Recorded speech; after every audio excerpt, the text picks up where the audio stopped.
ক্রমেই ভারসাম্য নষ্ট হচ্ছে পরিবেশের সঙ্গে, দূষিত হচ্ছে পানি, বায়ু ও অন্যান্য উপাদান। এজন্য মানুষ নানা রোগে আক্রান্ত হচ্ছে। পরিবেশকে বাঁচানোর জন্য নানা পদক্ষেপ গ্রহণ করেছে বিভিন্ন দেশ। থেমে নেই চীনও। সম্প্রতি দেশটির সবচেয়ে আলোচিত পদক্ষেপ হল ভবনে বন নির্মাণ করা। বিজ্ঞানীরা জানিয়েছেন, ভবনের সঙ্গে এমনভাবে গাছপালা লাগানো হবে যেন মনে হবে বিশাল উঁচু বন দাঁড়িয়ে আছে শহরে। দূর থেকে দেখে মনে হবে না যে সেটি বন না, একটি ভবন। প্রথমে এই ভবনাকৃতির বনটি নির্মাণ করা হবে, তারপর সেই ভবনে লাগানো হবে হাজার হাজার গাছ। গাছগুলো প্রতি বছর অক্সিজেন নির্গত করবে এবং কার্বন ডাই অক্সাইড শোষণ করবে। এভাবেই পরিবেশের ভারসাম্য রক্ষা করা হবে। ভবনাকৃতির বনটির নির্মাণ কাজ শুরু হয়েছে। 2018 সাল নাগাদ সেটির কাজ শেষ হবে। ভবনাকৃতির বনটির নাম রাখা হয়েছে ননজিং গ্রিন টাওয়ার। ভবনটি নির্মাণ করবে স্টেফানি বৈরি আর্কিটেক্ট নামে একটি প্রতিষ্ঠান।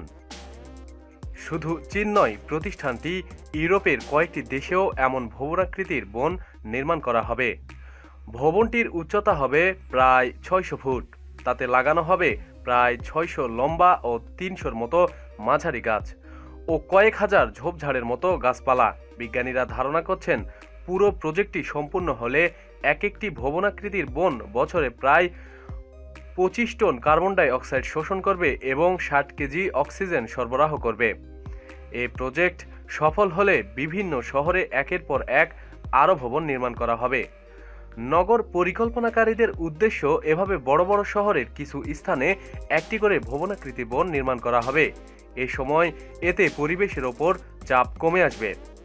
ভবনটিতে রাখা হবে bar, gymnasium, VRT area, restaurant, conference room ইত্যাদি।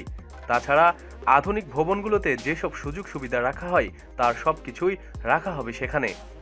পরিবেশের ভারসাম্য ফিরিয়ে আনতে তাদের এই প্রজেক্টটি খুব কাজে আসবে বলে জানিয়েছে স্টেফানি বৈরি আর্কিটেক্টের এক প্রতিবেদন। প্রতিটি মুহূর্তে মানুষের ধ্যান ধারণার পরিবর্তন হচ্ছে। নতুন কিছু আবিষ্কারের চেষ্টায় চলছে মানুষ। তারা চেষ্টা চালিয়ে যাচ্ছে কিভাবে আকাশেও গাছ লাগানো যায়।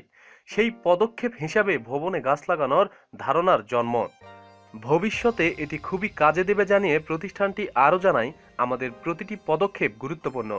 ভবনাকৃতির বন ভবিষ্যতে আর্কিটেক্টকে অবদান রাখবে। আমরা এবার ভবনে গাছ লাগানোর ব্যবস্থা করেছি, যা ভবিষ্যতে দিনের পর দিন বিশ্বকে পরিবর্তন করবে। শুধু চীনই নয়, এর আগে ইউরোপের কয়েকটি দেশে এমন কার্যক্রম শুরু হয়েছে। সমুদ্রপৃষ্ঠের উচ্চতাও বৃদ্ধি পাচ্ছে।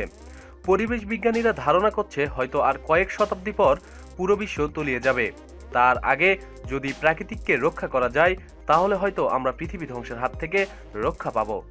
প্রতিদিন সব খবরাখবরের জন্য সাথেই থাকুন এবং সাবস্ক্রাইব করুন। ধন্যবাদ।